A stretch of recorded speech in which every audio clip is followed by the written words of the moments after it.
exactly 7 according to my watch, so we'll start on time.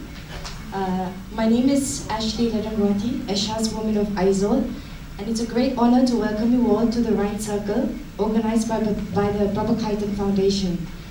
Today's event is in association with our hospitality and venue partner, where we're all here today, Folkland Park. First, a sincere thank you also to our patron, Sri Cement Limited, whose support makes events like this possible and helps us to continue to celebrate the power of words, creativity, and storytelling.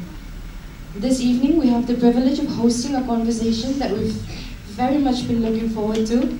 We are joined by an exceptional individual, the highly esteemed Mr. Rajdeep Sardesai is here with us today, and I'm sure the name needs no introduction for everyone gathered here today.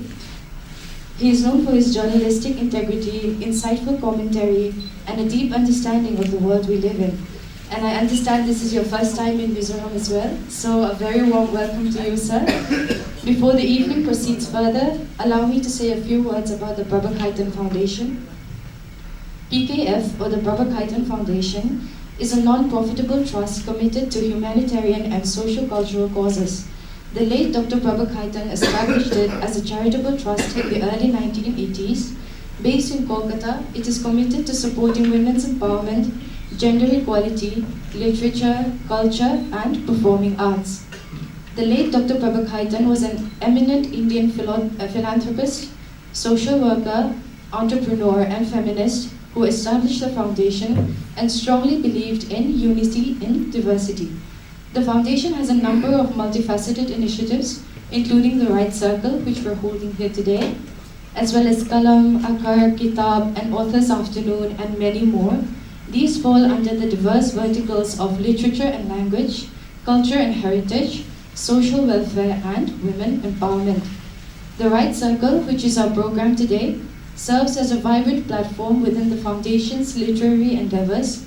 This initiative was created to bring together authors and readers of English literature in a close, engaging, and informal setting. Each session is crafted around the life and the works of a featured author. Since we have some newcomers here today, I'd also like to tell you how the event usually goes. The first half hour is meant for food and drinks and that highlight the local cuisine. Today, as I'm sure we all tasted, we have gurtai, which is a local sweet typically served with tea.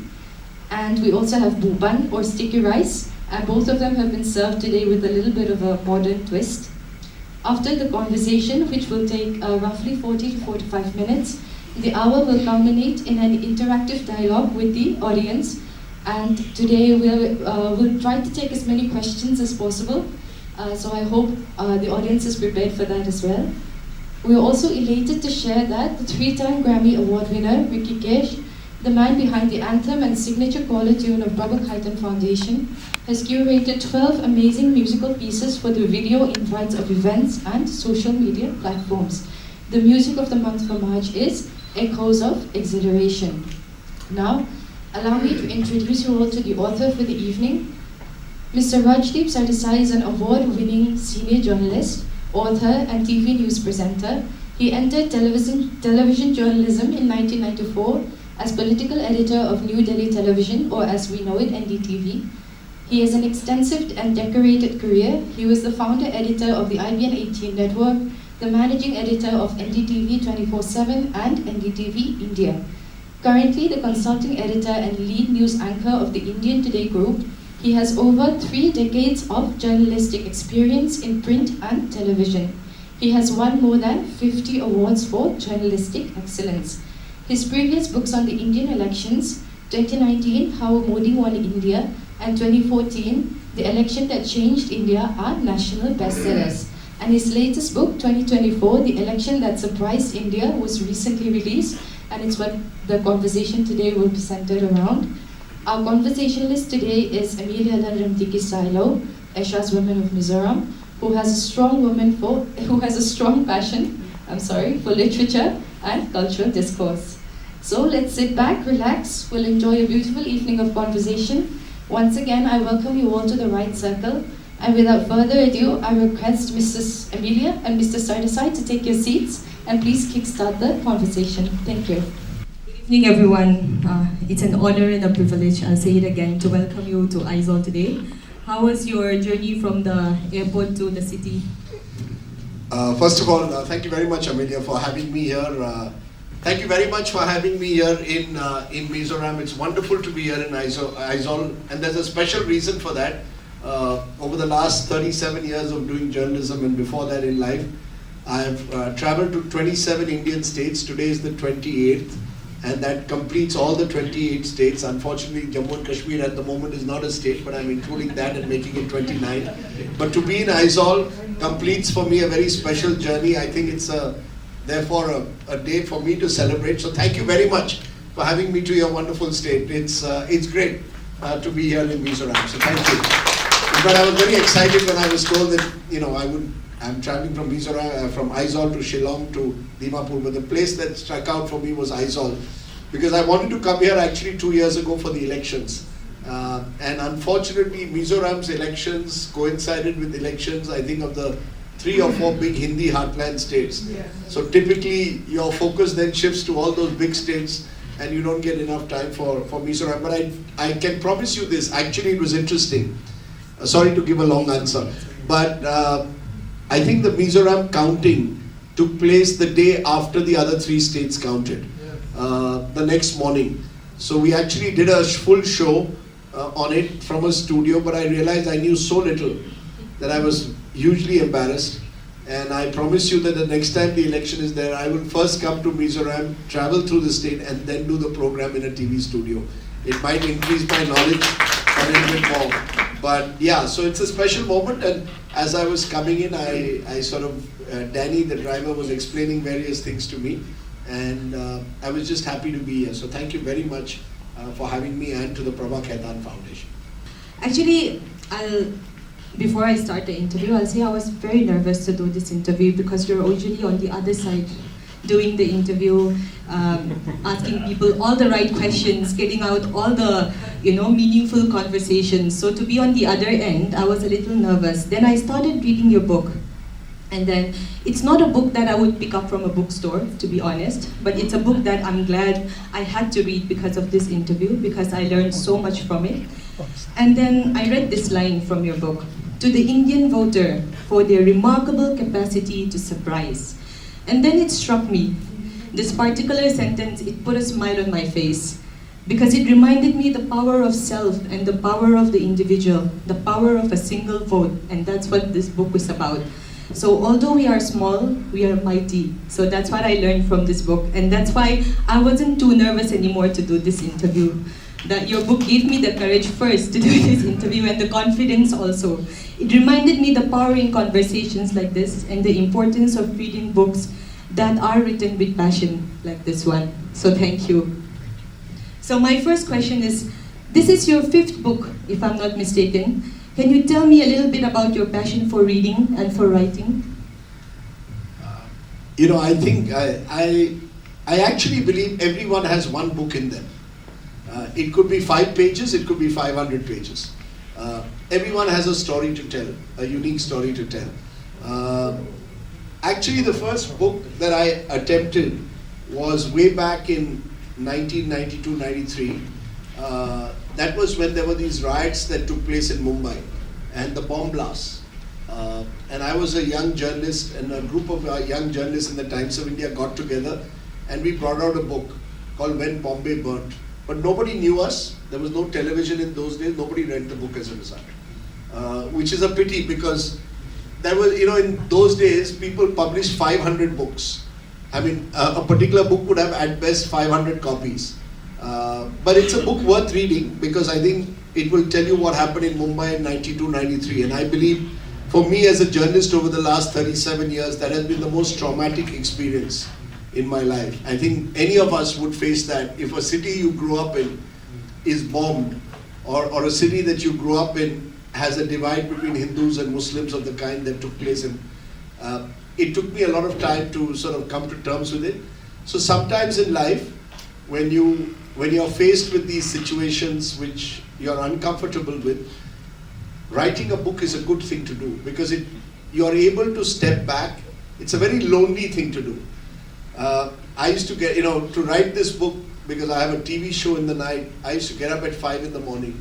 It's the only time when the mobile doesn't ring. There are no WhatsApp messages. And you and your computer get 3 or 4 hours of complete peace. And as a young kid, I used to read a lot of murder mysteries. You know, Agatha Christie and you know, those kind of books used to be the ones that I used to enjoy reading. Now writing on politics is a bit different because, you know, these are real life villains. You know, so you have to be very careful. You have to make sure that your facts are right. There are a couple of stories about Amit Shah. Writing them, I was terrified because I wanted to be sure. So I reconfirmed with 2 others because I said if I get it wrong, he will throw a defamation notice at me and that's the end of me. But look, I think reading, writing is something that comes to you from your school days. And as I said, each one of us has our favorite book. Each one of us, therefore, can, in our own way, have a favorite experience, which we should share with people. I think through, it could be a short story, it could be a long book. But yeah, and I was passionate about elections. I mean, I've written these 3 books now on the elections. And in between, when I was really angry with politics, I wrote one book on, and politicians, I wrote one book on cricket, which is my other great love. Because I believe sport is just the opposite of politics. Politics divides people, cricket unites people. Sports unites people. I just found out her husband is a top basketballer. So that's what I was saying. But you know that I think reading and writing is something that comes to you from the time you're young. But it requires a lot of discipline. And it is a very lonely thing to do. You know, now the book is out, people read it, some people like it, and you feel good. But no one really knows what you go through in those 14, 15 months when you're actually sitting at 5 a.m. in the morning in winter as well as in the summer, just you and the computer. And some days are good, some days are not so good, but that's life. Thank you. So I saw a YouTube video of you on 10 reasons why we should read this book. I watched it. And one thing you said struck out to me. You said, this book is not activism, it's journalism. So as a journalist who liked to tell stories, what inspired you to tell this particular one? The 3 books of the series. You know, Amelia, we live in the most fascinating times. If you look at all, you know, I mean, if you really want to and you have a lot of time, you should read all the 3 books, one by one. 2014 was the first one, 2019 and now 2024. And they cover 20 years of India. It's a dramatic period. I'll tell you where it comes from. I grew up in the 70s. I was a young school kid. And my first distinct memory of politics, of Indian politics somehow, is the 1977 elections. I don't know, many of you are probably not born in 1977. But 1977, I was 12 years old, and there was this famous election that Indira Gandhi lost. And I don't know what it meant, but I was this young crazy kid who loved a newspaper. So I would rush to the door before I went to school to see the newspaper, to see the headlines, and then go to school, to the school bus. And there was this big 8-column headline, I remember, Indira Gandhi defeated. You know, even in Raebareli. And I remember rushing to school and telling everybody I could meet, you know what, Indira Gandhi's been defeated. I don't know why a 12-year-old should do that, but you know, 12-year-olds can be crazy at times and different people have different things they're crazy about. So maybe I was crazy about, you know, just current affairs and politics. And many years later, when I was older enough to try and read about that, I got very little reading material. There were no books written about how Indira Gandhi had lost and you know what had happened in that election. So I thought that if I ever had the opportunity, I should be able to write something which maybe 20 years later, somebody else in Aizawl may be in the central library here, may pick up the book and want to know what happened between 2005 and 2025. In these 20 dramatic years, which has seen the rise of the BJP, the decline of the Congress, so much happening in so many parts of India, from Jammu and Kashmir to Manipur at the moment. I mean, there's a bit in the book on Manipur because Manipur is something that happened in the last couple of years. I think it's important that people, you know, a TV show, today's news is tomorrow's history. I will do a TV show tonight at 9 p.m. Tomorrow you'll forget about it. There'll be some new show. And now with Netflix and Amazon and all these WhatsApps and YouTube, people have no time. You know, my children showed me something called Snapchat. And I looked at it and they showed me a photograph. I said, beautiful. 30 seconds later, the photograph was gone. I said, what? No, but it's Snapchat.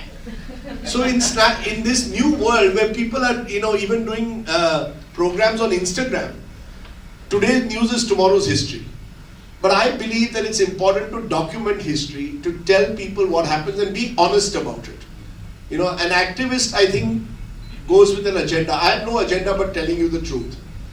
I believe 20 years from now, people should know what happened in India, or in particular to the media, for example, between 2014 and 2024. So that's what prompted me. I guess in 1977, that little kid who only knew that Indira Gandhi had lost but didn't know much more about it, suddenly thought that maybe 30 years later, if he's in a position which I was, I should be able to document the times in which we live. We're very glad that you took the time out, woke up at 5:30 in the morning and wrote this book, because it's full of facts. It's a very interesting read, as I've said. It's all about politics, but I think everyone can read this and enjoy the information that you've gathered. And so let's dive right into the book. So you begin the book with Varanasi, a city rich in symbolism and political significance, as we all know. In your view, what role has Varanasi played in shaping the current political narrative of the country?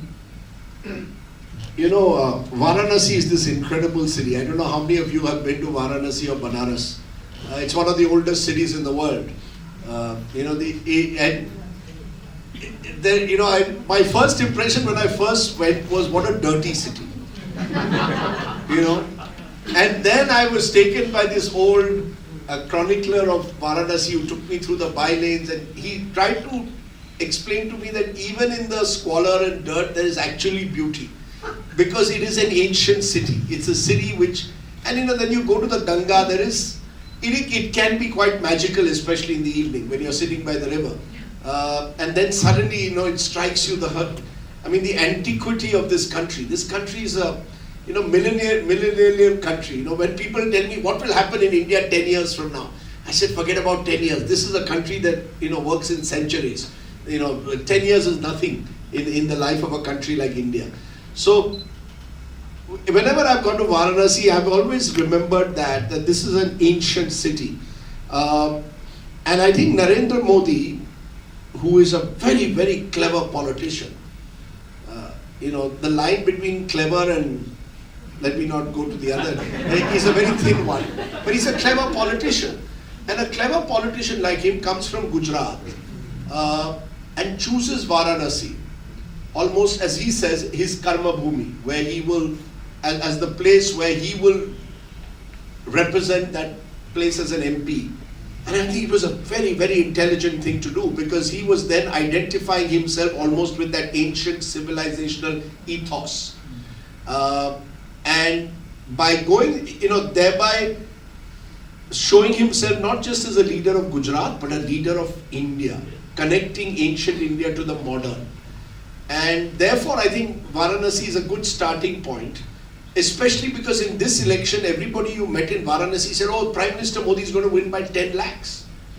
And there was actually a moment on counting day when Mr. Modi was trailing in Varanasi, and eventually barely won by 1,40,000 votes, which is not a big amount.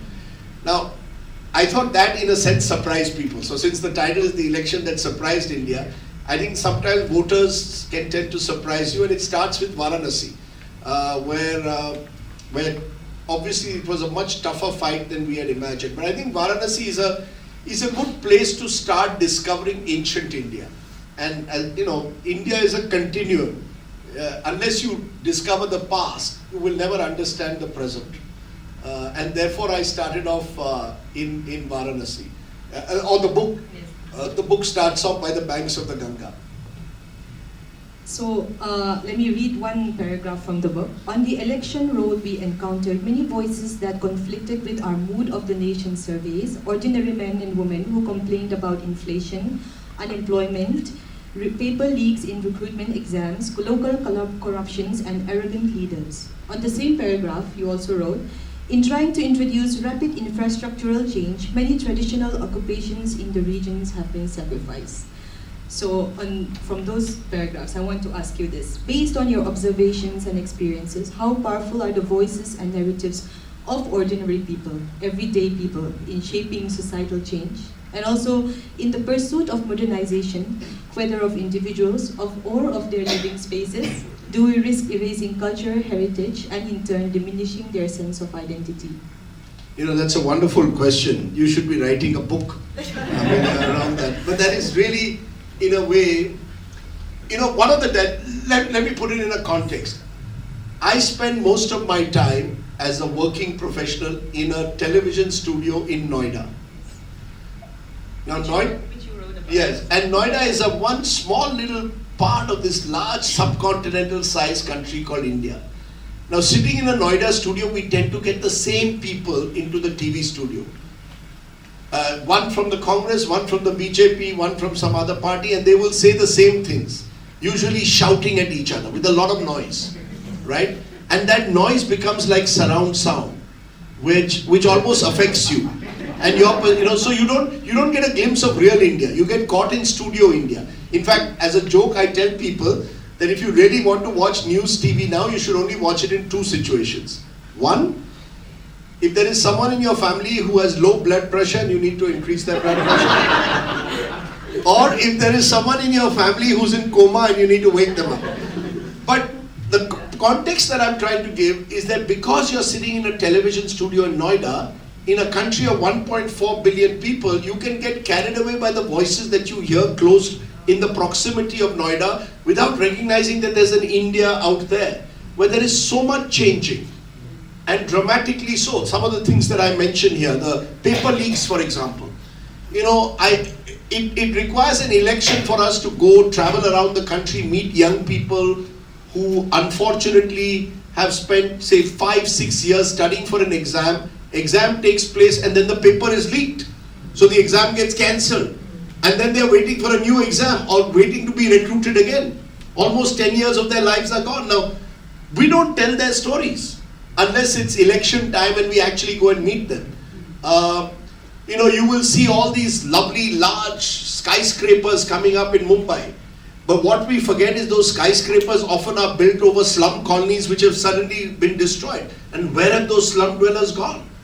I mean, they're also real people, right? I mean, I think we tend to sometimes get carried away by the glitter around us without realizing, you know, what existed before it.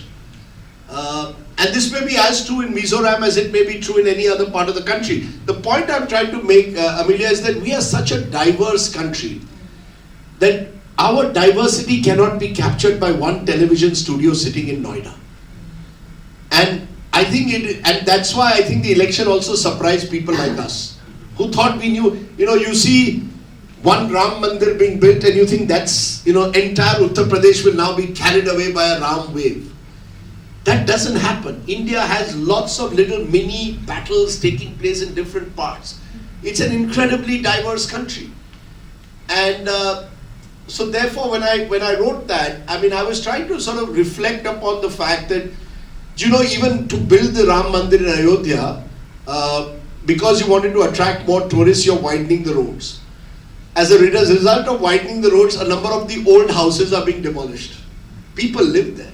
People have lived there for decades. Their family, their traditions are associated with those places. Now their voices also need some echo. I mean, I gave the story of an auto rickshaw driver who told me what was going to happen in Ayodhya. And the reason he was right and I was wrong is because I was sitting in my TV studio in Noida while he was an auto rickshaw driver who knew exactly what was happening on the ground. So I think what I'm trying to convey somewhere is that I think in a country like India, as diverse as ours, we have to meet more people other than our own little echo chamber. We all live in our own echo chamber. Now our latest echo chamber are WhatsApp groups. We all sit in our WhatsApp groups and talk to each other without recognizing that there's a world beyond that WhatsApp group which may have people with completely different ideas and thoughts. How are we going to connect with them? So I think that's that's why I celebrate elections. It's the one time I can break away from a Noida studio and actually travel across India, not talking to politicians, but talking to people. And I also believe the secret is to talk to the people who don't come to the camera, but who are silent. We usually go and put the camera in front of the noisiest people. The actual people who tell you the truth are those who don't want to come on camera, but actually silently observe what's happening around them. And I think that's the reason why you wrote a chapter on migration workers during COVID. Yes. Because you wanted to represent their story and their struggles, but we'll get to that later, Sure. the COVID chapter. But right now, another thing that struck out to me was you said, structurally, Indian elections have always been weighted in favor of the ruling party. What makes you think that ruling party have more chance of winning elections? You come from a political family. You would probably know that answer better than me. But more seriously, Amelia, the truth of the matter is, whoever is in power, increasingly so, misuses their power to get a huge benefit. I call it like 100 meters lime and spoon race, where one side is at 80 meters, you're at the starting point. Whoever is in power has control over the police machinery. They have controlled huge access to money power. They have huge access to media power. It's not a level playing field. I'm not saying it was a level playing field 50 years ago. Maybe then the Congress had the benefit because they were the dominant party. Today the BJP has that benefit. Think about it. 1 month before the election, 1 month before a Lok Sabha election, the Congress party got income tax notices dating back to 1993. Now, and their bank accounts were frozen for 1 month. Now, in which other country will the premier opposition party's bank accounts be frozen? Will the Republicans freeze the bank accounts of Democrats? Of course, Donald Trump can do anything. He makes us look good. But the fact is, it was a very unequal fight in that sense. One side has its bank accounts frozen. The other side has indefinable amount of access to resources.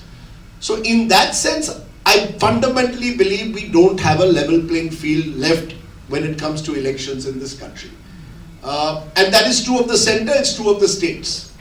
Whoever is in power in the states knows how to use the police force in particular. Now you have, the enforcement director, the ED. And one of my chapters is on the ED. I mean, the ED seems to find money laundering only in the opposition ruled states. It's almost as if you're in government, there is, I call it the washing machine.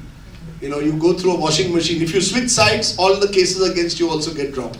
So it's not a level playing field, Indian electoral politics. And it is not easy today to even enter politics as an outsider if you don't have large access to monetary resources, to media power, and to the agencies of the state. I will not say I agree, because maybe that would put me in a difficult position, but yes, he has wrote extensively on this and why he thinks this is true. So when you read the book, you'll understand his reasoning. So another paragraph from your book, I'll read this one. Maybe a separate book is needed to document the fall from grace of many media outlets that lined up to become obsequious cheerleaders of those in power rather than fearlessly speak the truth to power. Fear is the operative word here. And you've also written, the Indian media chooses to constantly interrogate, mock and deride only the opposition, almost as if asking questions of the government is not part of our job profile any longer. So I want to ask you, as a senior journalist, with front row seat to the evolving landscape of the media, how has the tone, scene, and culture of journalism changed over the past 36 years? In the face of these transformations, how have you managed to uphold your integrity and stay true to your beliefs? Or would you say I have stayed true to my beliefs? There are lots of media persons also here who work with government. Look, I think I joined journalism, Amelia, in 1988. In fact, I started off as an intern in 1985 in a small evening newspaper in Mumbai or Bombay. It was a different world. We worked on a typewriter. I still remember in 1989 or 90, the first computers came to office. Our labor union in the office said we have to go on a bend down strike because they said, these computers will take away our jobs. So I've seen that part of journalism. It was a quieter time. There was no breaking news. And therefore you had time to reflect, to press the pause button. Now there is no pause button. Now everything is breaking news. You have more than 400 news channels in this country. A lot of noise. And also as a result, I think somewhere our integrity quotient has been lost. Because it's become a business.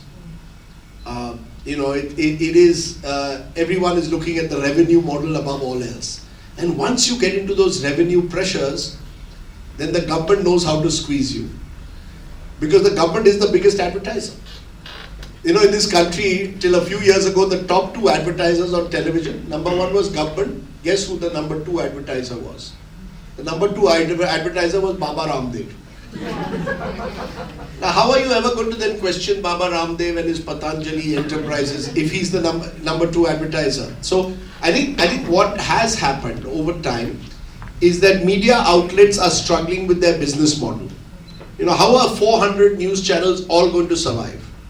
It's not easy. Also, government has realized how to squeeze the media. How can I sort of make sure that the media does what I want, what ensures that only my narrative goes out?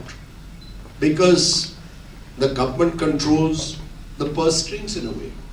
And I think when the emergency took place in the 1970s, L.K. Advani, who was a BJP leader then, famously said, when journalists were asked to bend, they crawl.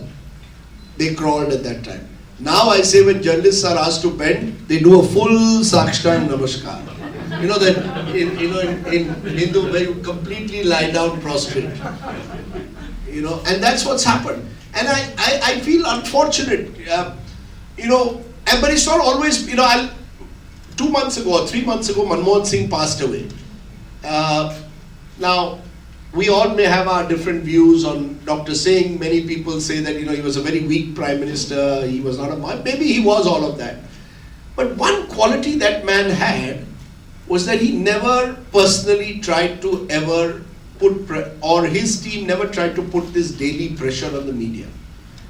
And it was very, it was almost, I thought about it, almost seemed now like another age, where you had a prime minister you could criticize without fear. Now you have fear. Now if you criticize, you fear. I know colleagues of mine who have either struggled, have either lost jobs, have been suspended. I give examples in the book of reporters who got suspended. You're smiling, sir, you worked with the government, you know better. But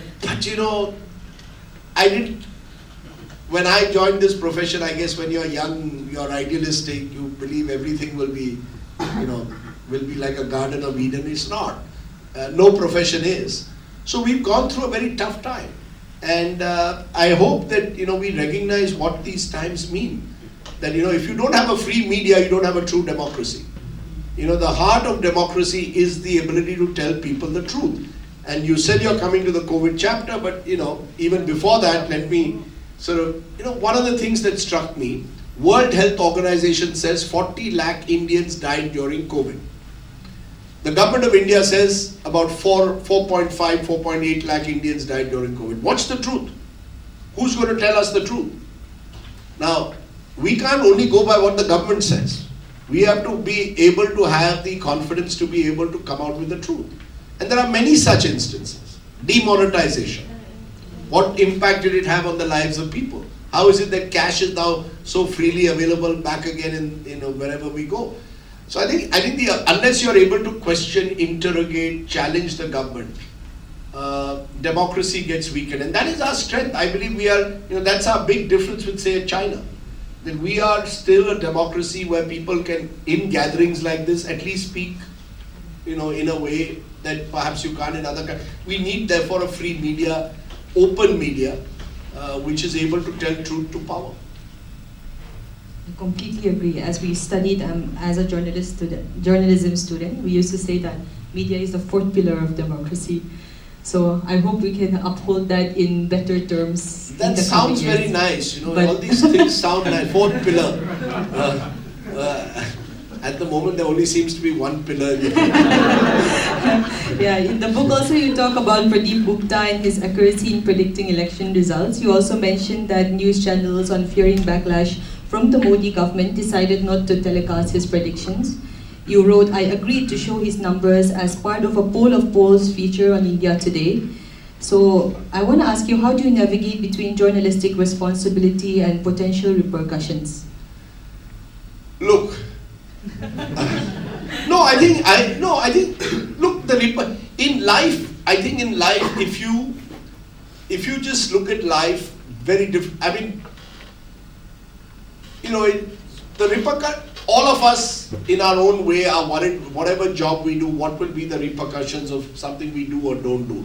You know, let me not say journalism is any different from any other job in that sense. Whatever job we do, we'll have a boss out there or someone out there who's holding us accountable. But I think eventually we are accountable only to one thing, and that's our own conscience. You know, it has been my firm belief that when you go home to sleep at night, it is you and your pillow. There is no third party out there. And if you can be honest to your conscience in whatever way you can, then you can navigate this difficult balance between journalistic responsibility and the repercussions. Because you have to have a life outside journalism in a way, which gives you your sense of balance. All of us should have that. This is my sort of life mantra. That, you know, go home and listen to some music, switch off. If you like sport, watch sport.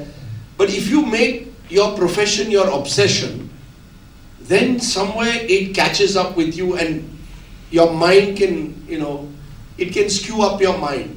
And too many of us, I think, are carried away in what I call careerism. What's going to happen to me 6 months from now? Where will I go? I think if you realize that there is more to life than journalism, or there's more to life than politics and whatever else, I think we can find in our own little way our balance. Some of us find it in family, some of us find it in music. I find it in music, I must confess, along with my family. And cricket.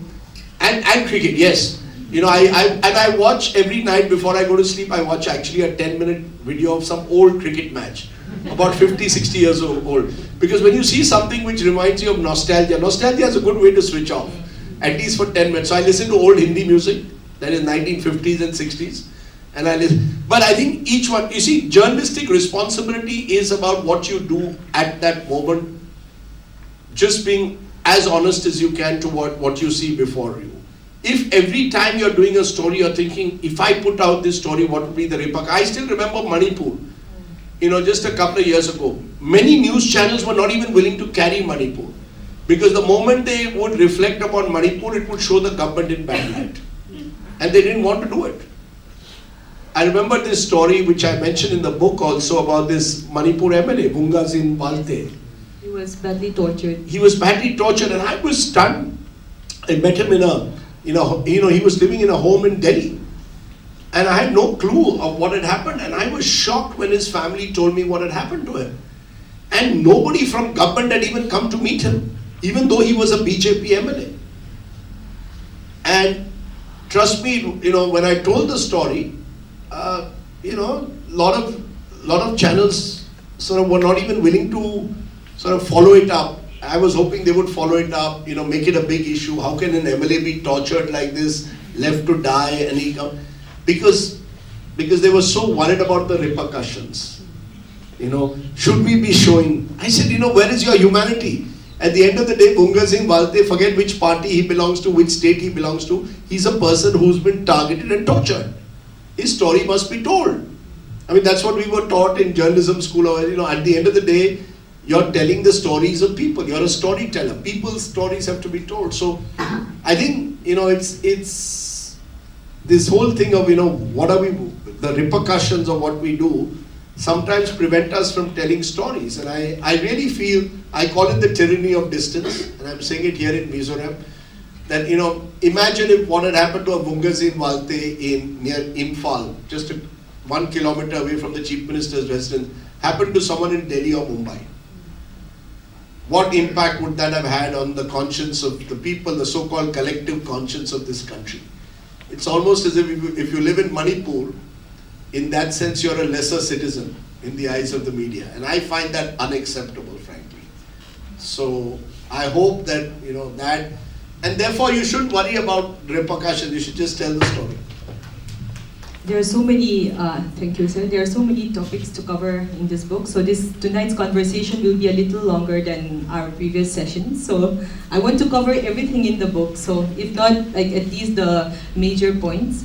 So another question I have is, during your conversation with the Honorable Home Minister Amit Shah, he confidently stated that the BJP would increase its seats in every state except for the 2 in Manipur, as you've just said about the condition of Manipur. You noted the significance of this remark given the ongoing ethnic violence, I'll call it an ethnic violence, in May 2023, and the criticism of the BJP-led center's inaction. How does this acknowledgement reflect the government's stance on Manipur?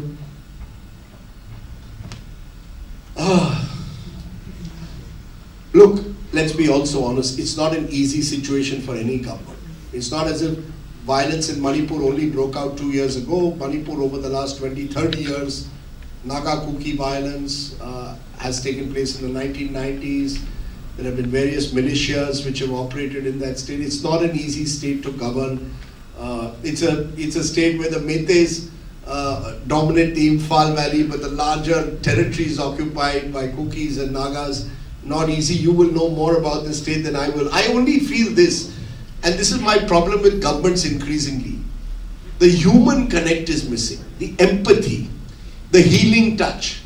That people have to live 1 year in refugee camps, or even a Bhungas in Valte kind of MLA has to sort of live in a small little house in some colony in Delhi with his family. The inability of the state to reach out and wipe the tears of those who are suffering is my problem with Manipur and many other stories of this country. Everything is reduced to a statistic. How many people have died, how many Kukis have died, how many Metes have died, how many churches have been burned down, how many temples might have been affected. It's all, a human life is reduced to a statistic. And the state seems to have lost the ability to connect with people at a human level. I read a lot of Mahatma Gandhi's books, and I mean his thoughts, and the greatness of the man was compassion. The ability to be compassionate towards those who have suffered far more than you have is, according to me, the hallmark of true humanity. And I think humanity went missing in Manipur. You had MLAs from Kukis and Metes. You should have made greater effort to bring them across a table, work with them, dialogue with them, and find solutions. Instead, you treated it first you were in denial, as if it didn't exist. Oh, this has always happened in Manipur, as I said earlier, that this is yet another. Then you realize it's serious. Then you allowed a chief minister to play a role which I think was clearly partisan. And I think there wasn't enough effort. Then you said, okay, we'll put in our forces, the Assam Rifle. You see, you can't only win hearts and minds with a bullet. Hearts and minds are won over when you reach out to people in a sense that they feel genuinely part of a dialogue. And that was missing. I mean, I don't know if I'm allowed to say this, but our Prime Minister will tweet about an earthquake in Turkey. But he won't have the time to maybe say something to the people of Manipur that gives a sense to them that he's there for them. And that's been missing. I mean, that not just in Manipur, Amelia, even with the women wrestlers. Olympic wrestlers are on the streets at Jantar Mantar. It takes a lot of courage for women to speak out about sexual harassment. It's not easy. Now, don't treat them, because they are protesting, don't treat them as your enemies. You can't drag them out of the street as if, they're just, as if they don't have feelings. I think so. That's been my problem with Manipur. That I think the Indian state has been found wanting in terms of compassion. I agree with that. And on the topic of compassion, let's come to my next question. You wrote in very extensive length about the Article 370 and the CAA, and there's one line that stood out to me. You said, first Article 370, now the CAA, the Modi government was on a roll and breaking new legislative ground. In Parliament, the opposition had been silenced by the sheer force of the BJP numbers. But outside the hallowed corridors, in the streets and the bylanes of the country, tempers were beginning to rise. This is where I think the compassion part comes in, where we don't see or we don't have compassion for the people on the streets, on the streets and the bylanes. So in your detailed exploration of the Article 370, you present perspective from various individuals based on what you have heard and seen and experienced in the field. How did the abrogation of Article 370 influence voter sentiment and shape their political choices? Look, Jammu and Kashmir is India is a difficult state to govern because of this diversity. So we just now mentioned Manipur. Look at Jammu and Kashmir as well. It's not an easy part of the country to govern. There are people who feel alienated from the Indian state, and there are historical reasons for that. Article 370, I think, to be fair to the BJP government, has been part of their political ideology, that you do not need a separate article for Jammu and Kashmir. This is one nation, one flag, one constitution. And I can see therefore where they are coming from. My bigger problem with Article 370 was the manner in which you did it. You also reduced a state suddenly overnight to a union territory. India's only Muslim majority state suddenly was reduced overnight to a union territory. Without no warning, as you've written. Yeah, without any warning. Even the governor did not know till one day before that he was going to, that Article 370 was to be abrogated the next day. Now, Article 370, I don't think Kashmiris would, beyond the point, have had a problem being abrogated. But when you then reduce a state to a union territory, you're almost telling them, okay, you're not equal citizens anymore. We're not going to give you the benefits that we give other states. We're going to run your lives through the center, through the lieutenant governor. That widens the alienation. I'll tell you, yes, development has taken place in the last 10 years in Jammu and Kashmir in terms of roads, but that's happening across the country. You're getting better roads, better facilities in terms of infrastructure. But winning the hearts and minds of people is not just physical infrastructure. It is also giving them a sense of belonging. And that's not easy. I agree, it's not easy because of the alienation that historically exists. But you need to make that attempt to give people a sense that you feel that a Kashmiri has the same rights as any other Indian. You can't treat that Kashmiri with suspicion. Many Kashmiri young people tell me they find it very difficult to get a house in Delhi. Because people say, oh, you're from Kashmir, I don't want to give. Now, how are you going to break that trap? That's not going to happen by withdrawing Article 370. That's going to happen when you give every Kashmiri a sense that they are, that they are deserving the same respect and dignity as any other Indian. And that's not happened. You can't run, again, you can't run by pouring in more forces. You pump in more forces into Kashmir, say, okay, it's all peaceful. But it's peaceful because you've got guns everywhere. That's not peace. Peace is when the guns go and people feel a sense of genuine freedom. Not easy, I concede. All this is easier said than done. There is unfortunately a neighbor who, Pakistan, which uses cross-border terrorism as state policy, and that's not easy to deal with. But I still think for example, Kashmir should get its statehood back. You can't deny people their right to be a state like any other one in the Indian Union. So Article 370 is again complex and complicated, like everything in India is. But I think you've done a wonderful job of not taking side and explaining it in great detail of all these very, very hard topics that I'm sure were very controversial and very hard to write also, because you have so many facts and figures and you have to fact check everything And every time I was looking at the computer and writing all this, Amit Shah's face would come in front of me. And I would tell myself, should I be saying all this or not? We're glad you did it anyway. One thing I would like to get into is like, the Bay of Bengal waters may seem calm on the surface, but its depths are mysterious. That's one political area that I've always been very intrigued about.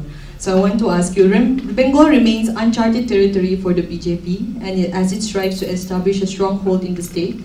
In your opinion, what makes West Bengal's political landscape so distinct and challenging for the BJP, and what sets its voters apart from those in other regions?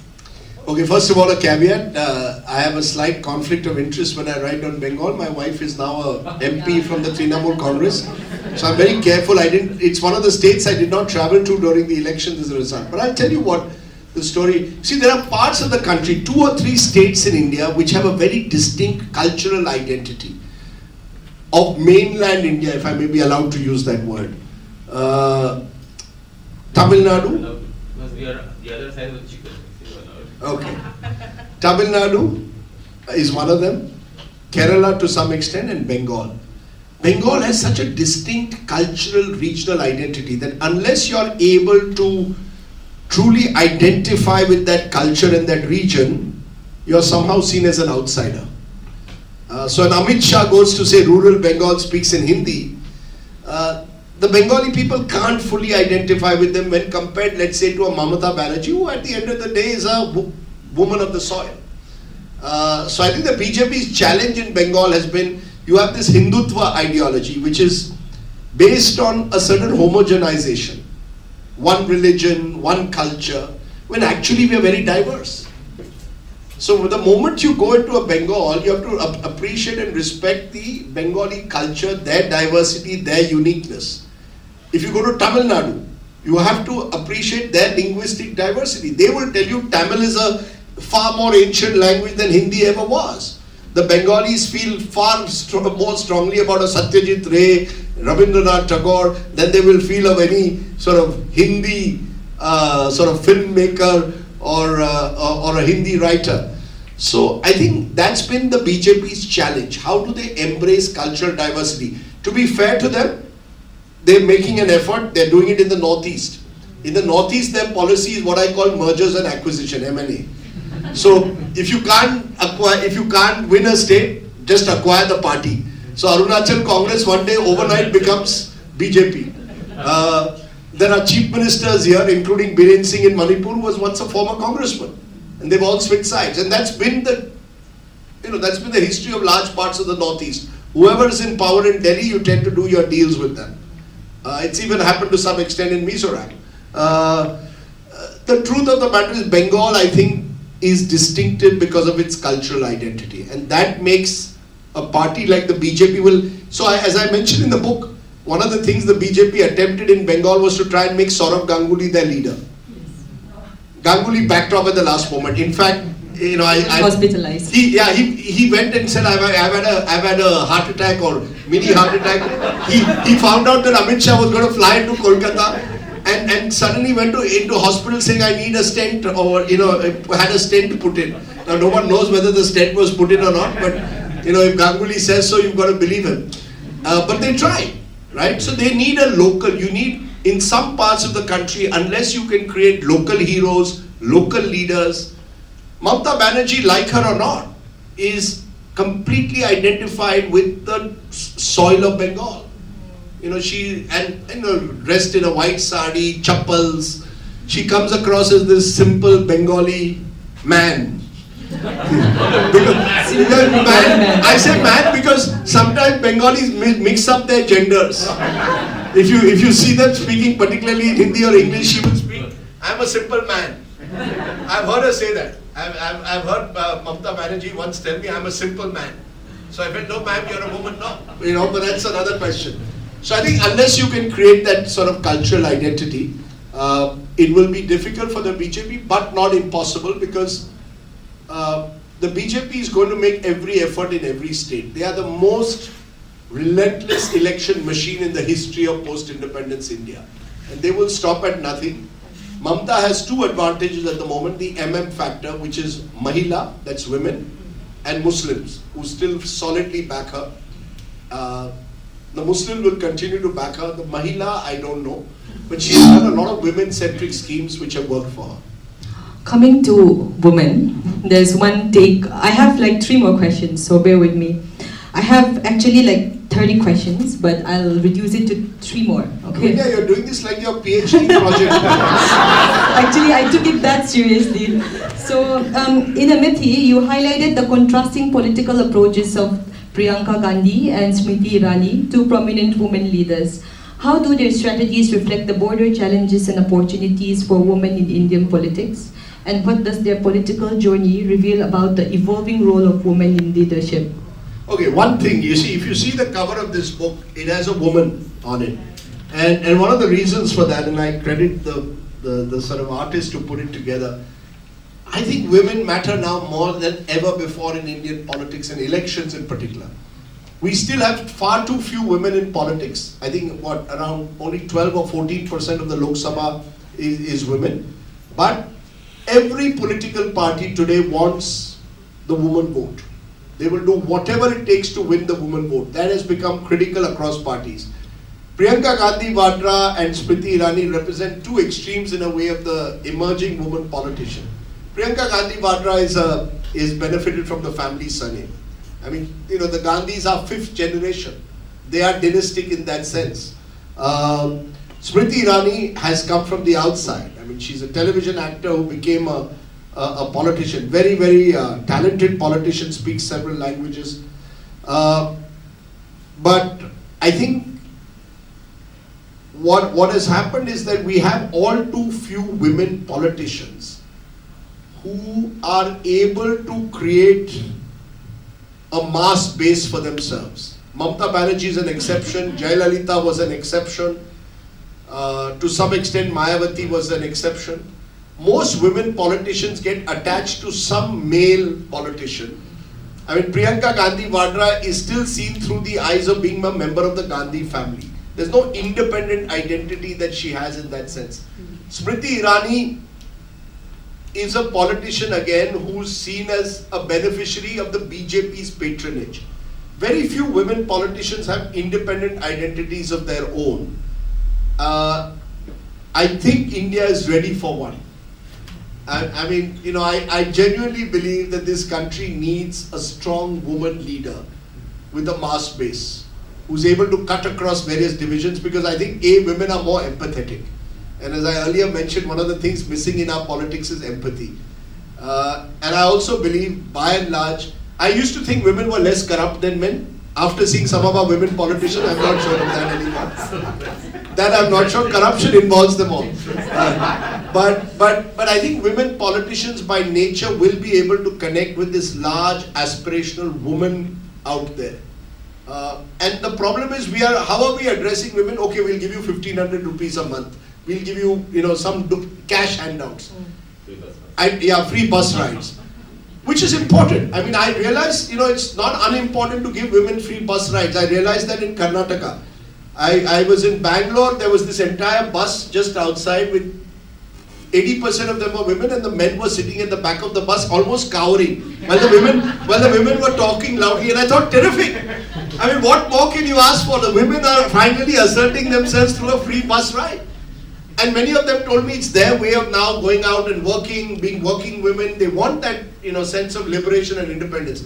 But I do think in politics, women still get we are still very patriarchal. And we still get far too attached to the male dominant figure.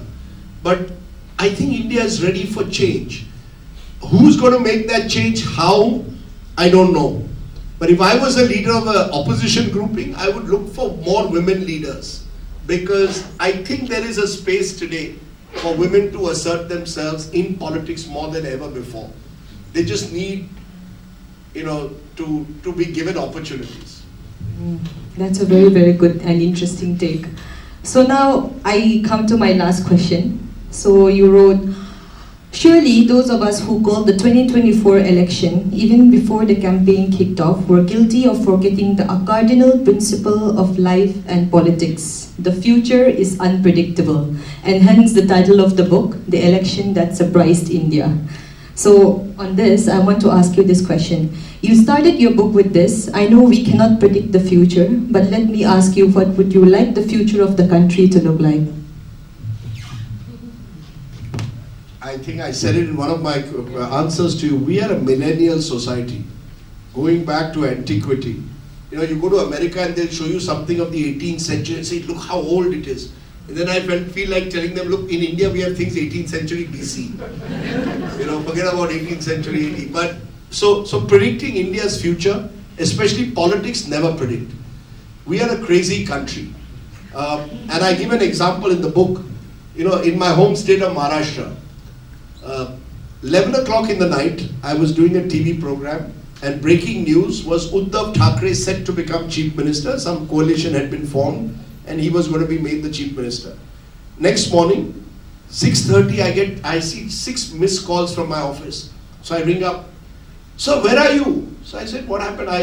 It's a Saturday, I'm going for my walk." No, we need you back in the studio." I said, "What happened?" He said, "No sir, Devendra Fadnavis of BJP is about to be sworn in as chief minister." I said, "It's 6:30 in the morning."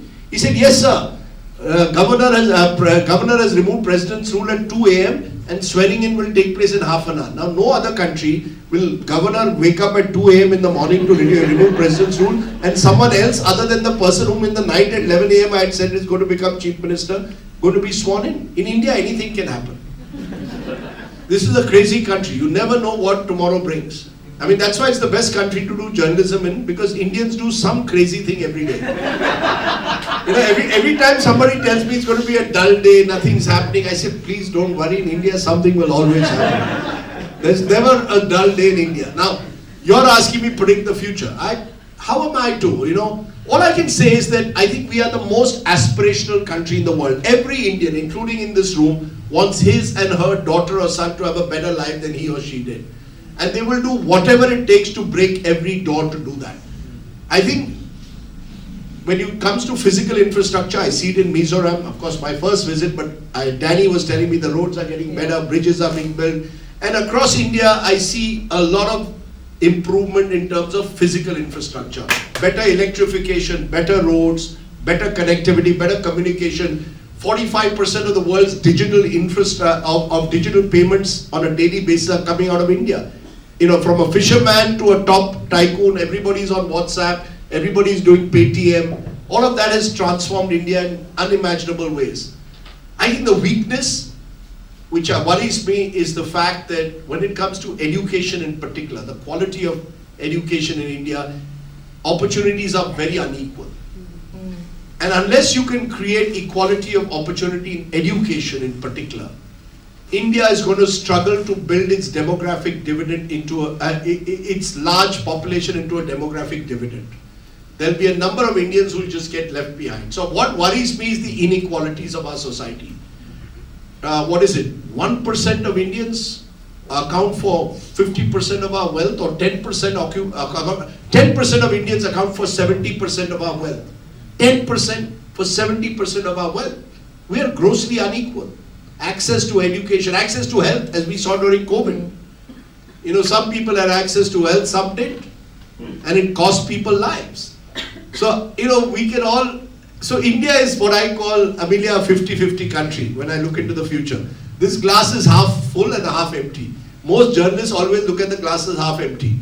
Because I was taught you have to always tell people, you know, what's going wrong, not what's going right.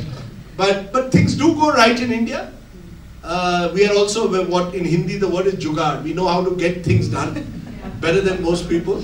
But we are also a country that, you know, as I said, is very unequal. You know, I think we are in a part of the country that, you know, reflects that. I mean, I would be happier if the gap between Aizawl and Delhi over the next 25 years is reduced, not just in terms of physical communication, but also in terms of minds. You know, where there's a dialogue that takes place on a consistent. So the India story is 50-50. If I come back 25 years, if I still live that long and I come back 20 years from now to Aizawl, I hope I come faster than that, but if I come 20 years from now, I have no doubt that in terms of physical infrastructure, Aizawl will be a much better place than it is today. But in terms of social infrastructure, in terms of opportunities, education, jobs, I don't know. I really don't know. And I think that, to my mind, is going to be the big challenge going ahead. Otherwise, our demographic dividend will turn into a demographic disaster. Thank you for the conversation. And Thank you. yes, thank you so much for such a riveting conversation. I'm sure there are so many questions that you'd like to ask. So on that note, I would like to end this conversation with this passage from the book. And yet, millions of Indian citizens silently use the power given to us by the founders of our republic to ensure a triumph of the democratic spirit, the power of our votes. We must now move forward with that distinctly unshakable Indian spirit and the eternal hope of India, the hope of a better India in our hearts. Thank you. Thank you very much. You've been a very silent audience. In Delhi, everybody would have been looking by now at their mobile phones and walking. It's nicer to be here. That's why compared to a Delhi. So thank you very much for listening. So now we'll open the round of questions and answers.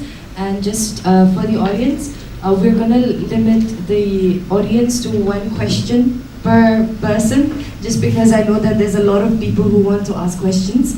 So anyone who wants to ask a question, just raise your hand. I'll hand the mic over to you.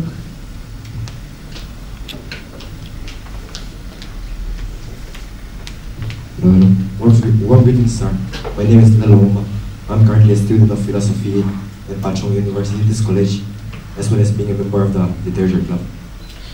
Excuse me if I'm nervous, but this is the first time I spoke to, or more overtly, talked to a person of your caliber. So you see, I'm an aspirant, and this past week, I joined in a competition and spoke half-heartedly about the topic. But now, since I'm in a position to speak in a person of your person, it piqued my interest. What are your thoughts on one nation, one election? Very good question. You see, one nation, one election sounds very nice. One nation, one election. First of all, it would put people like me out of a job because, with more elections, I get to travel more, meet people. One nation, one election sounds very, only travel once in 5 years. But look, more seriously, one nation, one election, young man, goes, in my view, against the very idea of India being a diverse society. Every state is distinct to each other. The moment you say one nation, one election, it almost means that all those diverse identities will get subsumed by this one narrative, one national narrative. We are not a presidential system, we are a parliamentary system, we are a federal system in the sense every state has its own assemblies. So I actually think if it ain't broke, why fix it? Yes, there's a lot of money, power in election. That's not going to change with one nation, one election. That's one view. If you have one nation, one election, money, power will end. It won't. You'll just have more money in one election. Actually, we need more dramatic ways we need electoral reform. You could maybe consider one nation, 3 elections, which means one general election, then half of the country has its state elections at one time of the year, other half has it at another time. You could consider all that, no problem. But I think the real issues need to be considered. For example, if any politician defects, you vote for one party, that guy goes and changes his party to another party, he can't be a minister for the next 6 years. Or you should have the right to recall. Your MLA, you elect him or her, and she just disappears for the next 5 years, does no work. After 3 years, if a majority of the people of the constituency through a signature campaign or whatever feel that that person has not been doing what, you should have the right to recall. See, you need something more dramatic. When reforms take place, you should do reforms that hold leaders more accountable. That, according to me, is the main purpose of voting. As a voter, I must be able to hold my leader accountable. One nation, one election is not going to change that. So if you can bring in electoral reform that makes your leaders more accountable, I am all for it. But not for one nation, one election. Somehow, it just, why should every election be decided only by a national agenda? Mizoram should decide elections on the local issues of Mizoram. And that will only happen if you have one election, one nation, many elections. And the best thing about elections, I'll tell you, why we should have many elections. That's the only time sorry, with due regard, that politicians do some work. Just before election, you'll suddenly see the roads getting better. But just before election, they'll come to your house, be there for you, anything you want. So keep them on, to keep politicians on guard, you need elections. It's not a bad thing.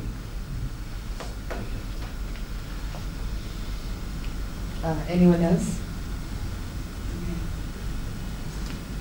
Okay, let me ask that. Let's give her. Yes. I'm very sorry for grabbing the mic first, sir. Go ahead. So, good evening, sir. My name is Angel, and I'm also part of the literature club. Let's hope I'm less nervous than him. It's fantastic that you have a literature club, so great. So my question is, on the topic of women being more politically involved and being in higher positions, we have the finance minister, Sri Nirmala Sitaraman. Yes, I'm so sorry for No. Yes. So, but her policies and all the works that she's done, it has always been in bad, has always seen in a bad light, and it's been thought that it actually puts a backward mind on women and their capabilities. So what are your thoughts on that? And do you think that she is eligible to be any minister of any term, in any term next? Ma'am, she's a very hardworking woman. I refuse to sort of, say that she has, she's trying her best, right? I don't think that she's, someone I refuse to say that, everything that a finance minister does is bad or terrible. First of all, let's not look at it through gender only. There have been terrible male finance ministers as well. So it's not about gender. And I think she's trying her best, right? The problem in governments now is ministers don't matter, only the Prime Minister matters. All decisions are taken by one person. Or one person in a team around them. So even a Nirmala Sitaraman is essentially rubber stamping decisions taken by someone else. And she takes the blame because she's the face if things go wrong. We don't give her credit when things go right. There are things that this government has done which are also good for this country. There are a lot of reforms that are taking place in banking, for example, while she's been in power, which are very useful. So I think we need to learn to give people credit also when they do things right. And I think it's just great that we have a woman as a finance minister. As I said, I think we should have more women in politics, period. I mean, one of the good things I hope that this government will do, and they are promising to do it, is the 2029 elections. They are pushing for 33% reservation for women. So all the women in this room, Amelia, you should seriously consider, ma'am, why not? But I think it is going to open a lot of doors to a lot of women. I hope that the women who enter on their talent and skill, and not only because their husbands push them into it. Or the husband becomes what in some panchayats they call in North India Panchpati, where the husband runs the show. But I think over time that will change. And you can't control Indian women once you let them out. Once they are out, 33% reservation, I have no doubt will be a big game changer in India over the next 10-20 years. So may there be many more ministers who are women.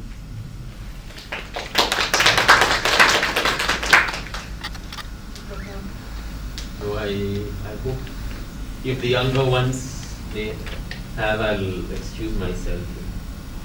This is a more, I think no one else has, okay, let me take liberty there. You've covered elections for more than 20-25 years. And you have been privy to the lives and ways of politicians. Do you feel that politics should be a professional vocation, or rather a sense of public service? Because even your wife, I'm sorry if I'm being too personal, even your wife has been a celebrated journalist. And now she's biding her time by being a member of parliament, doing public service. Now a lot of corruption, these things come in because people, they spend the 4, 5, 6, 7 terms as elected representatives. And then we say we are a country of 1.4 billion. Shouldn't we have more people coming in to serve people, the country through elections? Like if we could have a 2-term, just straight 2 terms, no more, do you feel that we could improve the lot of the common people? Pratap, Of course, that will never happen. No, They will look. never pass a law that will restrict. Look, I see where you're coming from, and I tend to agree with the spirit of your question. I think the spirit of your question is spot on. I think people should come to public life because they feel a sense of public service, not as because I want to be a professional politician and make my money through politics. That is troubling. The freedom movement of this country had people who came through law, through journalism, through different professions, eventually landed up. Because there was a sense of idealism. That has gone. Because now, but there are a lot of entry barriers. You see, today, if you want to contest even a Lok Sabha election, you need a large bank balance. I mean, Mizoram is okay, but think about the southern states. I meet some of these southern politicians, they claim they spent 50, 70 crores for one election for an MP. In fact, for an MLA, one of them told me they spent 75 crores. So you can imagine what they must spend for an MP's election. So those are staggering amounts. Now, once you create that kind of entry barrier to enter politics, then only a certain class or type of person enters. Having said that, I remain hopeful. And one of my chapters, which Amelia didn't speak about while she was giving me her PhD presentation, was a chapter called Stories of Hope. Democracy Zinda Hai. And there are some wonderful stories. There's this woman in Rajasthan, Sanjana Jatam, 26-year-old Dalit mother of 2, contested both at the Panchayat level, then Zilla Parishad, and now is a Lok Sabha MP. She actually crowdsourced part of her campaign. She did her media through Instagram.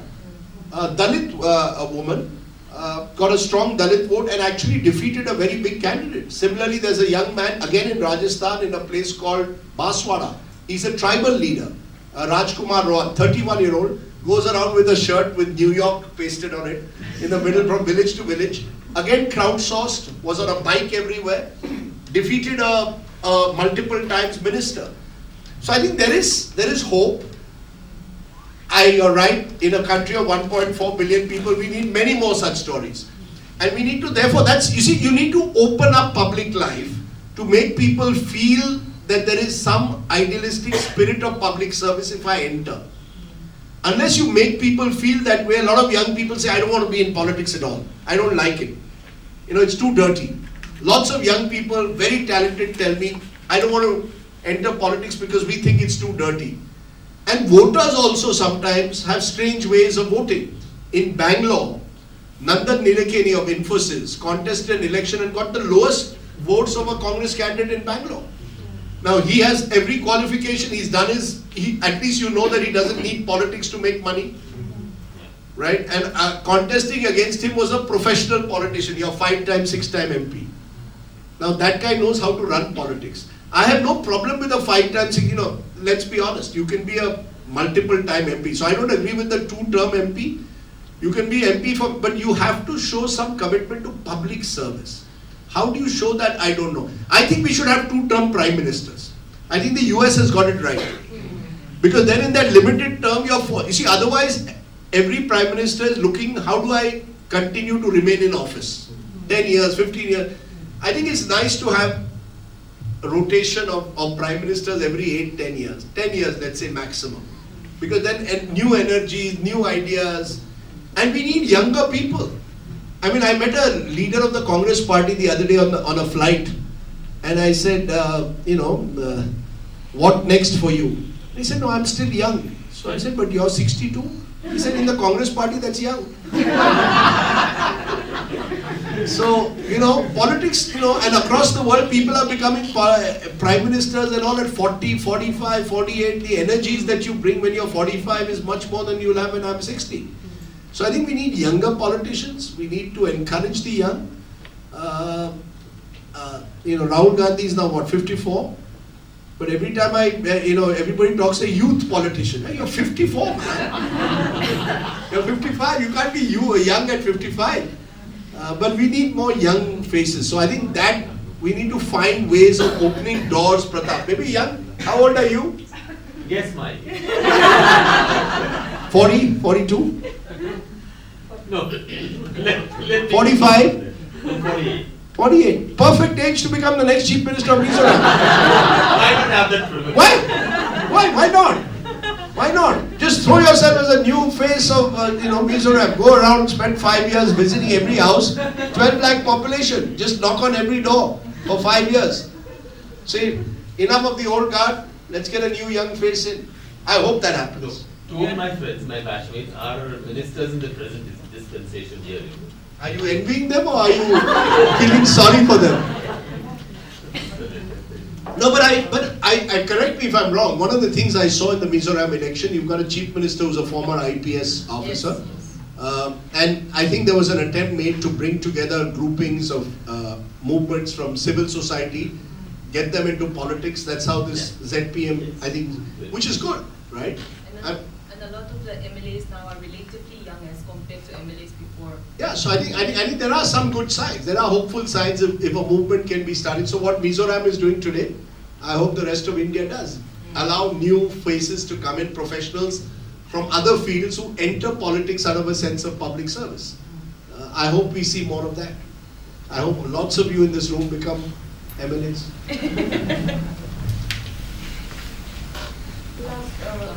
Good evening, sir. Hi. My name is Lalremruati and I am an advocate. So my question is, I think you mentioned about education and the importance of it. So if you remember back in 2022, there was a judgment on economically weaker section for a reservation. So in that, so the then Chief Justice had actually accepted the opinion of Justice Ravindra in saying that the exclusion of the STs and SCs and OBCs from the EWS reservations violates the basic structure of the Constitution. So, sir, in this regard, we all know that our state actually has majority of the STs, but at the same time, we have a lot. The reality of the fact is, only a majority or the privileged families, like for example of officers, myself included, or anyone from a political family, they are the ones who are actually the ones who are going and enjoying the privilege of being ST when it comes to education outside Mizoram. So do you think, in your opinion, that if we had applied the economically weaker section as a way of measuring or as a way of applying the reservation, would it be more accurate? Oh, absolutely. Absolutely. There's absolutely no doubt in my mind. And to some extent it's been done. You do have a creamy layer. Technically, I think there are certain rules which have been framed, that if your father or if you have a certain income level your income is more than 8 lakhs, you come in the creamy layer. You come in the creamy your layer. Your parents are group 1. If they're group 1 officers. Limited to only OBC. Only to OBC, not in the ST. Yeah, so you see, both SC and STs have suffered as a result. Like, why should a Ramvilas Paswan's son, like a Chirag Paswan, have the benefit of reservations? Is a perfectly valid question to raise. And therefore the creamy layer must operate for SCs and STs as it operates for OBCs. The problem is that there's a huge vested interest. Who's going to get, you're being honest enough to say I've been a beneficiary. How many others will be as honest? Everybody wants the benefits. And Ambedkar had framed reservations only to be there for a finite period of time. Originally meant for 10 years. Now no political party can even dare touch you can't touch reservations. Nobody, in fact, you're increasing the amount.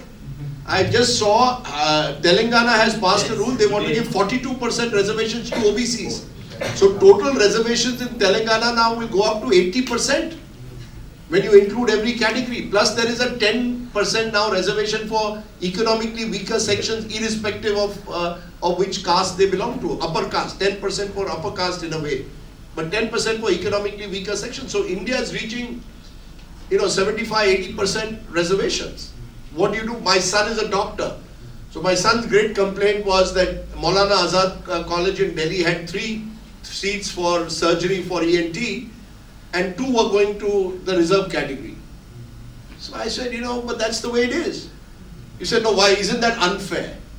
So I said, it is prima facie unfair, yes, but look at those two kids will say 300 years ago all the seats were, all the domination was done by your forefathers from upper caste. So it's a very tough, reservation is it's not easy to, I wish what you say comes true.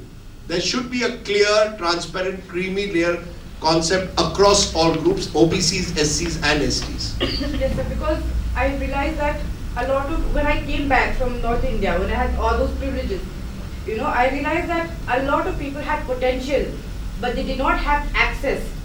And that would have been provided had we had an economically weaker section based reservation as well in the ST and SCs. So I agree with you. Also, your accent has become slightly North Indian. having spent a little time there. Yes, sir.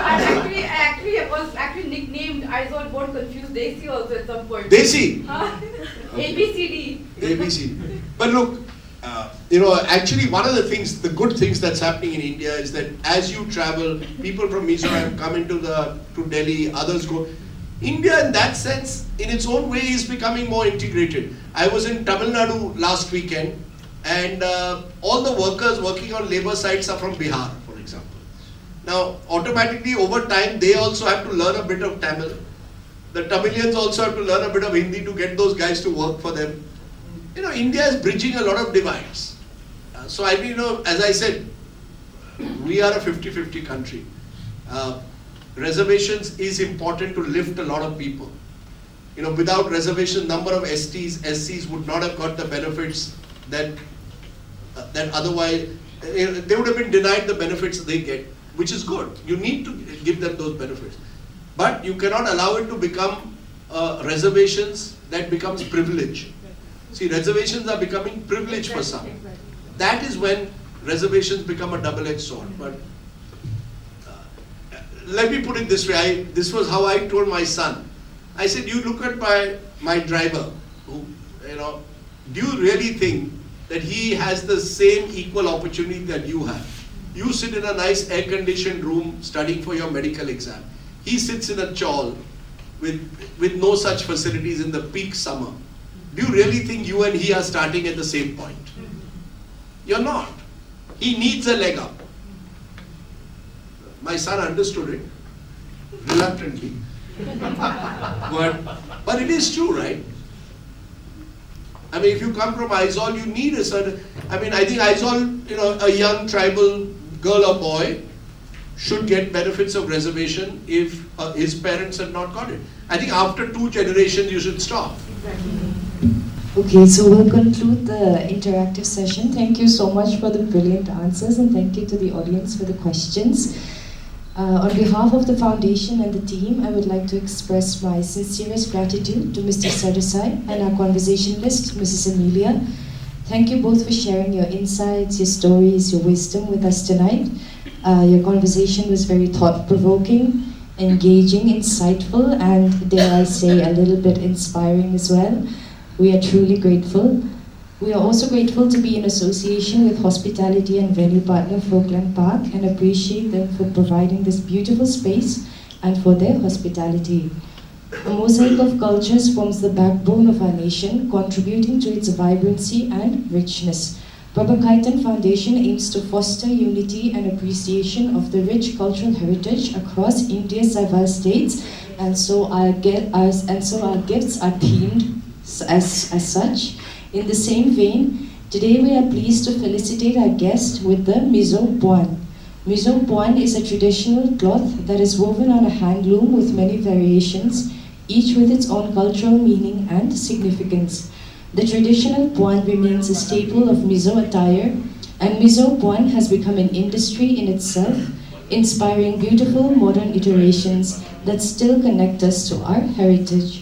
So I would now like to call upon Professor Irene Lalruatkimi, Department of Mass Communication, Mizoram University, to felicitate Mr. Sardesai. Thank you so much.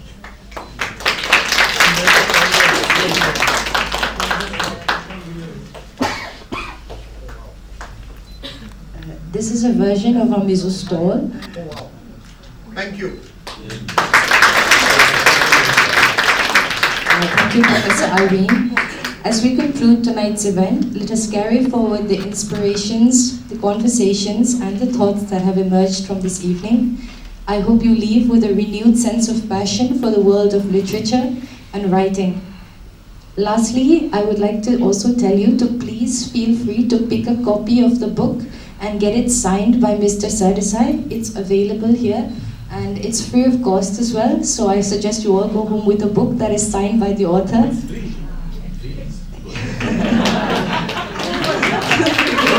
I mean, we all love hearing the word free. No wonder we're dealing with elections and the word. So we hope to see you all again in our forthcoming events. Once again, thank you to everyone who came here tonight, and good night.